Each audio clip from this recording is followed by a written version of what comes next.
bir bloger 3-sinf, 4-sinfda o'qiydigan bir bolaga savol beryapti-da. Uka, seni qahramoning kim desa, boyagi bola futbolga qiziqar ekan. O'zi hali yosh bola Messi deb javob berdi-da. Hozir shu 9-sinfda, 10-sinfda maktabda o'qiydigan bolalarga, umuman bitiruvchi bolalarga savol bersangiz ham shu javobni aytadi-da. Seni qahramoning kim desangiz, Messini, Ronaldoni, Habibni, Konorni aytadi-da.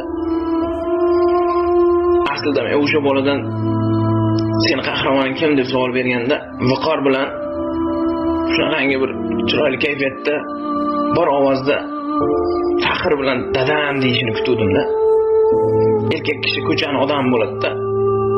Shu uyda o'tiradigan ayollarga bitta gap, shu farzandingizdan kimdir seni qahramoning kim deb so'raganda, dadam deb javob beradigan qilib qo'ying-da. Faxr bilan dadam deb javob beradigan qilib qo'ying.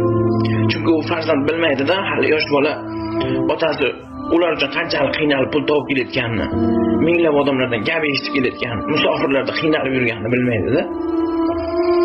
Ayol shuni o'rgatib qo'yish kerak.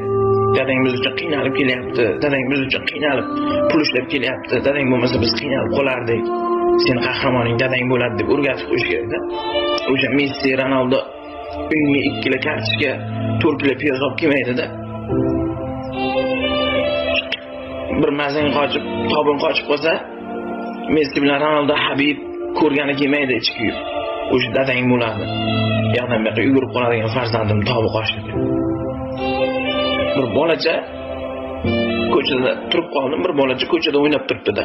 Aka, roza tutdingizmi deyapti. Roza payti. Ha, tutdim aka, alhamdulillah desam, boyagi bola dadam tutolmadi. Bizni boqaman deb dadam roza tutolmadi deyapti.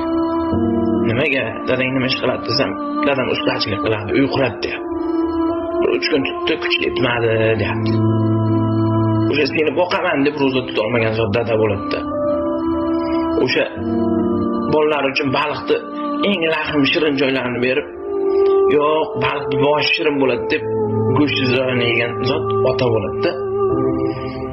Ana kosasida go'sht bo'lsa, farzandini kosasiga solib berib, o'zi yegisi kelib tursa ham solib berib, farzandini havas bilan shunaqangi bir ishtaha bilan yeyotganini ko'rib maza qiladigan zot ota bo'ladi-da. Habib yoki Konor kelib seni kosangga bir katta bir go'sht solib bermaganda, sen uchun ich kuyadigan, sen uchun jon kuydiradigan zot ota bo'ladi. Men otam musofirlarga o'xshataman. Bir yashirincha pul yig'adi-da, usti bosh olaman, mashinamga 4 ta balon taqaman deydi. Uyda bir problema bo'ladi, bolasini mazasi qochadi. O'sha pulni olib borib ishlatadi. Sen uchun bor boyligini o'ylamasdan ishlatadigan zot ota bo'ladi.